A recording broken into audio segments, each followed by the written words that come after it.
गं शरणमहं प्रपद्ये सुतरसितरथे नमः ऋणाहि घृतवते सवितराधिपत्यै पयस्वतेरन्तिरथनमस्तु ध्रुवादिशां विष्णपत्यघोरस्येधानादहतो च मनोता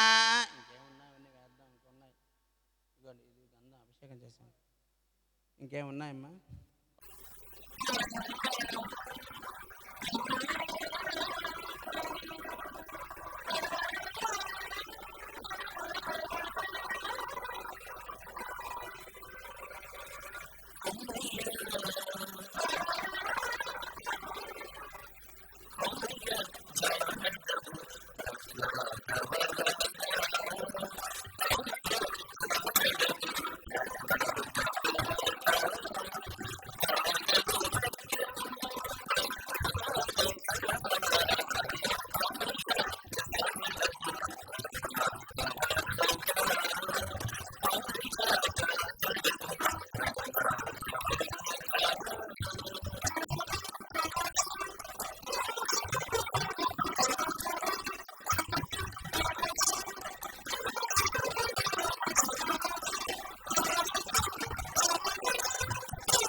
విశ్వసంభవం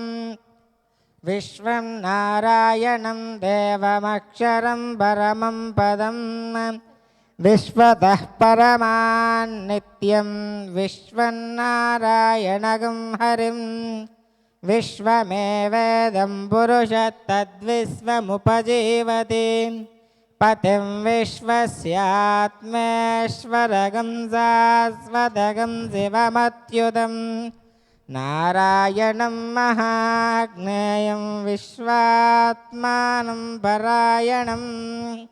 నారాయణ పరో జ్యోతిరాత్మా నారాయణః పరః నారాయణ పదం బ్రహ్మతత్వన్నారాయణః పరః నారాయణ పరో ధ్యాతా ధ్యానం నారాయణః పరః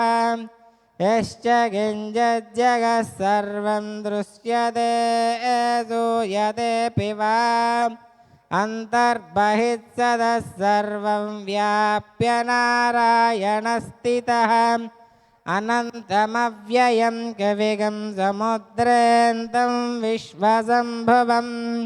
పద్మకోశప్రతీకాశగం అయంచాప్యధోముఖం అధో నిశ్యావిదస్యాంతేనాభ్యాముపరి తిష్టతి జ్వాలమాలాకులం భాతి విశ్వస్యాయతనర్మహద్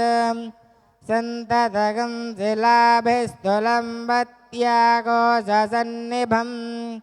तस्यान्तेषु शरगं सूक्ष्मं तस्मिन् सर्वं प्रतिष्ठितं तस्य मध्ये महानग्निर्विश्वाचर्विश्वतो मुखः शोग्रभग्विभजन् तिष्ठन्नाहारमजरः कविः तिर्यहूत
వేడుకొందామా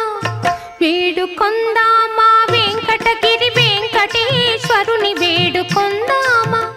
వేడుకొందామా వెంకటగిరి వెంకటేశ్వరుని వేడుకొందామా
కొలిచెదమయ్యా రావోయి విఘ్నరాజా నీ మూషికంబునెక్కి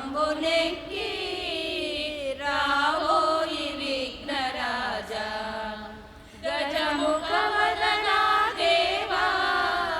పావన చరితుడవయ్యా పశుపతి నందన రావా పార్వతి పుత్రుడవయ్యా రావోయి విఘ్నరాజా నీ మూషికంబునెక్కి రావోయి విఘ్నరాజా వెంకటేశ్వరా చరితం పారక తలచితినయ్యా అపసుది అన్నది లేక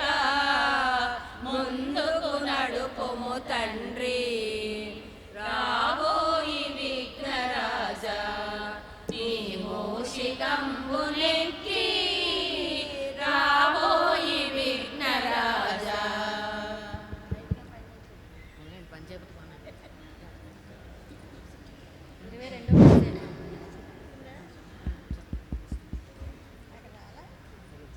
వెంకటేశుని చరితము వింటే పాపములన్నీ తొలగు కదా ఏడు కొండలు ఎక్కినంతనే మనసే పరవశముందు కదా వైకుంఠమున బ్రతు శ్రీహరి వక్షస్థలములు కన్నట వైకుంఠమున పాలకడలిపై శ్రీ మహావిష్ణువు పవళించ ఆదిలక్ష్మియు పాదములొత్తగా చూచిన వారిద జన్మము ధన్యం ఆ సమయమున మృగమునీంద్రుడు వైకుంఠమున కరుణించే ఆసనమిచ్చి ఆదరించలేదని కోపము చెంది కాలదను కడు వినయంబున కమలనాథుడు ముని పుంగముని పాదములొత్తి అజ్ఞానమణి నేత్రము చదివి జ్ఞానోదయము చేసెనుగా అది చూసిన అది చూసిన శ్రీ మహాలక్ష్మి అతి కోపంబుగా చింతించి వైకుంఠంబున వీడి వెంటనే భూలోకంబును అరుదించే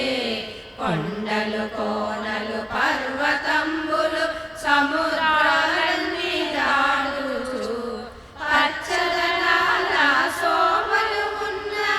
గోదావరి తీరము చేరెనుగా పవిత్రమైన గోదావరి యందు కొల్హాపురమున స్థలములో పర్ణశాల నిర్మాణము చేసి ధ్యాన ముద్రలో నిలిచెను తల్లి నారాయణుడు శేషాద్రి చేరుట లక్ష్మీదేవి లేని వైకుంఠం కళలు తప్పి కడు వీడాయే రమాదేవిని తలచుచు స్వామి పరిపరి విధముల శోకించే సతిని వెలుగుచు నారాయణుడే ఉడమికి చేరెను దుఃఖముతో ఎంత వారైన కాంతదాసుయేనని నిజమున తెలిపెను మాధవుడే నా హృదయేశ్వరి లక్ష్మీదేవిని ఒక పరి మీరు చూసారాయన్ చెట్టు పులల నడుగుతూ స్వామి శేషాద్రీశుని చేరెనుగా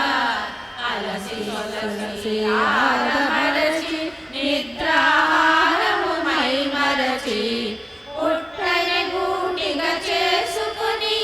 పరితపించెను పరనామ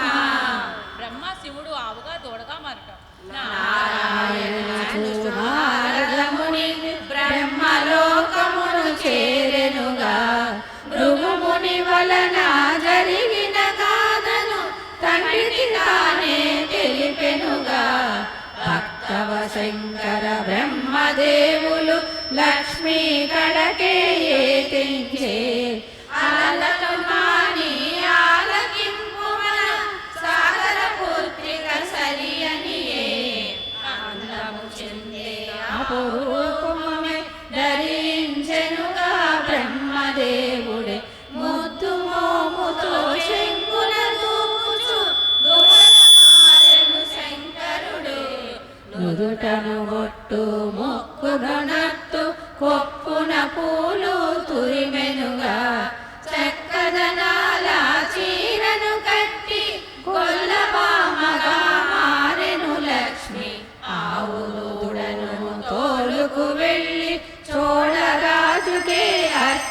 తరించే మందలు కలిసిన మహనీయులకు వందన విడుచు తావెడలే ఆవు స్వామి క్షేరములిచ్చుట మంగళం కలిసి మేతకు వెళ్ళి శ్రీహరి చెంతకు తాజేరి క్షీరదారలను పుట్టల వదిలి స్వామి ఆకలి తీర్చెనుగా అది గమనించిన గోవుల కాపరి అతి కోపముతో పరిగెడుతూ గండ్రగొడ్డలి చేతన పూని ఆవును కొట్టగా ఎత్తెనుగా అది గమనించిన శ్రీ మహావిష్ణు ఆవుకు అడ్డుగా తానిలిచే గొడ్డలి వేటు తలపై పడగా నెత్తుని దారతో తడిచెనుగా అది చూచిన గోమాతముడు చోళరాజు కడకే తెంచి కన్నుల వెంట నీరు కారగా దీనవదనము నిలుచుండే ఎన్నడు చూడని వింతను చూసి ఆశ్చర్యమునే పొందెనుగా గోమాతనుకే రాజు వెడలి పుట్టల చెంతకే చేరెనుగా చోడరాజునకు విష్ణుమూర్తి శాపమిచ్చుట రాజును చూసిన శ్రీ మహావిష్ణువు అతి కోపముతో బుసకొడుతూ ఘోరమైన శాపమునసగి పిశాచిగానే మార్చెనుగా పవిత్రమూర్తి పతిత పావన ఏ పాపమునే నెరుగనుగా శాపము పాపి క్షమించుమంటూ స్వామి పదములే పట్టెనుగా కరుణామయుడు నారాయణుడు చోళరాజుని క్షమించి శాపము పాపమది నుంచి మార్గము తానే తెలిపెనుగా ఈ శరీరము వదిలిన పిదప చోళ వంశమున జన్మించి ఆకాశరాజు నామము దాల్చి రాజపాలనే చేసెదవు పద్మావతిని బిడ్డగా పొంది కన్యాదానము నాకే చేసి వజ్రకిరీటము శిరసున దాల్చగా శాపము తొలగును తక్షణమే అంధుడు అయిన గోపబాలుడు స్వామి పదములు చెంతకు చేర నాశిలారూపము వెలసిన వెంటనే నీ కనుచూపు వచ్చెనులే శ్రీహరి వరాస్వామి స్థలము అడుగుట శ్రీ మహావిష్ణువు అచట నుండి బయలుదేరి వెళ్ళెనుగా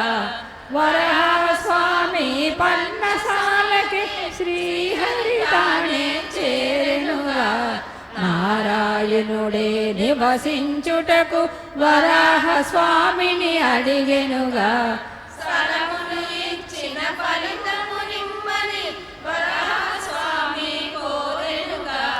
కలియుగమందున నన్నే కొలువ భక్తులు ఎందరు వచ్చెదరు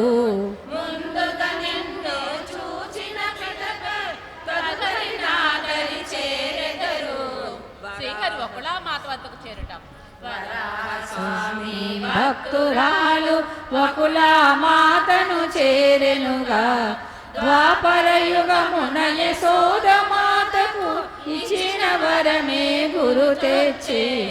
అమ్మాయనుచు ఆర్తిగా పిలిచి వకులా మాత ఎదుటను నిలిచి తల్లి తండ్రి లేని వాడను నీదు బిడ్డగా నిలిచినాడు ముంగిట నిలచిన స్వామిని చూచి తల్లి మనసు తల్లడి తల్లిదున్న గాయము చూచి తల్లి కనులే చెమ్మాగిల్లె స్వామిని తీసుకులోనికి వెళ్ళి వనమూలికలు అన్నీ తెచ్చి బిడ్డ తలపై పట్టు వేసి చీర చింపి కట్టు కట్టె పాలు పళ్ళు స్వామికి ఇచ్చి ప్రక్కన తానే కూర్చొని లింగామలతో వీచుతూ స్వామికి కడుపు నిండగా పెట్టెను తల్లి శ్రీనివాస అంటూ పిలిచి పరమానందము పొందెనుగా వకుళమాత తల్లి ఒడిలో చేత తీరెను పరమాత్మ పద్మావతి జన్మ వృత్తాంతం. పూర్వకాలమున సురముడనే చంద్రవంశపు రాజుండే ఆ రాజునకు ఇద్దరు పుత్రులు ఆకాశరాజు తొండమానుడు ఆకాశరాజు ధరణీదేవి బిడ్డల కొరకు తపించి యాగము చేయ సంకల్పించి కులగురువైన సుఖముని నడినే యజ్ఞము చేయగ భూమిని దున్న నాగలి క్రింద పెట్టుకడుండే పెట్టెను బయటకు తీసి చూడగా అందాలు చిందే పసిపాపుండే ఆనందముతో దేవతలందరూ పూలవానలే కురిపించే ఆకాశరాజు ధన్యుడు అంటూ ఆశీర్వాణి పలికెనుగా క్రిందటి జన్మలో వేదవతి ఈ జన్మలో పద్మావతిగా శ్రీరామచంద్రుడు ఇచ్చిన వరమే సకలము చేయగ జన్మించే పండితులంతా వచ్చి పాపకు నామకరణము చేసెనుగా శుభగడియలనే చూసిన వారు పద్మావతియే పిలిచెనుగా శుక్లపక్షము చంద్రునిలాగా దినదిన ప్రకాశవంతముగా చక్కని తోటల పూలాగా అల్లార ముద్దుగా పెరగసాగి 5వ ఏటన విపుత్రుల చేత అక్షరాభ్యాసము చేసెనుగా గురువుల వద్ద విద్యలు నేర్చి పద్మావతియే పెరిగెనుగా యుక్త వయస్సు వచ్చిన కన్య గౌరీ పూజలు చేసెనుగా చలికత్తెలతో ఆటలు ఆడుచు ఆనందముగా ఉండెనుగా నారదముని పద్మావతి శ్రీహరే పతి కాగలటం తెలుపుట. నారదముని పద్మావతి కడకే కరుణించి మునివర్యులను చూసిన వెంటనే ఆనందముగా ఆహ్వానించే ఉచితాసనమున కూర్చోబెట్టి పదములు కడిగి ప్రణమిల్లి కడు వినయంబున శిరమున వంచి భక్తితో నిలిచెను పద్మావతియే భక్తితో మెచ్చి కుశలము అడిగి పద్మావతిని దీవించి కళ్యాణమస్తు అంటూ పలికి భవిష్యత్తునే తెలుపసాగే హస్తముద్రికలన్నీ చూసి స్వస్తిక చిహ్నములున్నవి అంటూ పద్మస్వస్తిగా చామరాగులు ఆరోళిక మత్సామాన్యములు అన్నీ ఉన్న చేతిని చూసి చంద్రముఖిని వంటూ మెరుగు కాంతుల దేహము కలిగిన కారణ జన్మరాలికి తల్లి లక్ష్మీ కళతో ఉన్న నీకే శ్రీహరితానే పతిగా గలడు దైవ వాక్కులు తెలిపిన నారదునియే వెడలెనుగా వెంకటేశుని చరితము వింటే పాపములన్నీ తొలగుగలా 7 కొండలు ఎక్కినంతనే మనసే పరవశముందు కదా నారదముని ఆకాశరాజుతో నారాయణుని అల్లుడు అని చెప్పుట. యుక్త వయస్సు వచ్చిన బిడ్డకు పెండ్లి చేయగా నిశ్చయించి ఆకాశరాజు ధరణీదేవి దేశాలన్నీ వెతకసాగే ఆ సమయంబున నారదముని ఆకాశరాజు చెంతకు చేరి వేరెవ్వరిని వెతకవద్దు నారాయణుడే అల్లుడు నీకు శుభవార్త తెలిపిన నారదమునికి ఆనందముతో నమస్కరించి అంతట పుణ్యము నాకే దక్కిన ఈ జన్మమేక ధన్యముగా యదుకుల వంశుడు యశోవంతుడు ముల్లోకాలకు మూలము అయిన నారాయణుడి కాళ్ళు కడిగి కన్యా ఆకాశరాజు దంపతులిరువురు ఆనందముతో ఉండెనుగా పద్మావతి ఏ కలలు కంటూ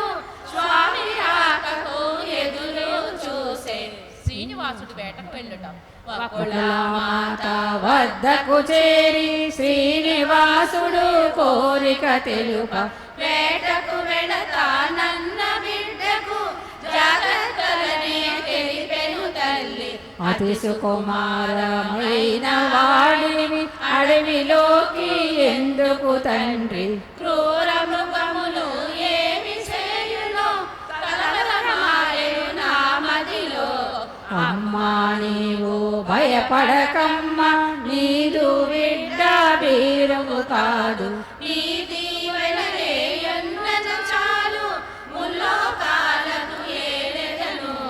చక్కగా పలికిన బిడ్డను చూసి ఆనందముతో మురిసెనుగా శీఘ్రముగానే వెళ్ళి రమ్మని ఆశీస్సులనే తెలిపెనుగా చక్కని అంచుల బట్టలు కట్టి ముచ్చాల దట్టిని మొలకి కట్టి సంపంగెను నేను తలకే రాసి నల్లని కురులను వంపుకదోవే కస్తూరి తిలకం నుదుటున దిద్ది ఆభరణాలు ధరించి తాంబూలమునే వేసుకొని పరిమళ గంధాలు పూసెనుగా అంబుల పొదులను మోపు కట్టి చక్కని గనుసును చేతను పట్టి అందాలొలికే అశ్వానెక్కి శ్రీనివాసుడే వేటకు వెడలే కీరారణ్యము మధ్యకు చేరి ధనుష్టాంగారుని చేసెనుగా అడవిలో ఉన్న క్రూర మృగములు చెల్లాచెదురుగా పరిగెడసాగే పదునగు అమ్మలు వరుసగా వదలి క్రూర మృగముల వధించి మదగజమునే తరుముచుతాను వడలిగానే పరుగెడసాగే శ్రీనివాసుడు శృంగారవనము చేరుట గజమున కానక అలసట చెంది శ్రీనివాసుడు వనమున చేరే కొలనులనున్న నీటిని తాగి చెట్టు నీడలో సేదను తీరే అందమైన పువ్వులతోను పసందైన పళ్ళతోను పక్షులకు తల సవ్వడితోను శృంగారవనమే కనువిందాయే శ్రీనివాసుడు పద్మావతిని చూచుట పద్మావతియే ఇష్ట సకులతో జల క్రీడలను ఆడగ తలచి శృంగారవనమున ఆడుతూ పాడుతూ ఆనందముతో విహరించే కన్యల అందెల సవ్వడి వింటూ చెంగున స్వామి లేచెనుగా చుక్కల మధ్య చంద్రునిలాగా పద్మావతిని చూచెనుగా అందాలొలికే పడతని చూసి తనను తానే మరచెనుగా వడివడిగానే అడుగులు వేసి పద్మావతి ఎదుటను నిలిచెనుగా ఎన్నడు చూడని యువకుని చూసి తత్తరపాటే చెందెనుగా చెలికత్తెల చాటుకు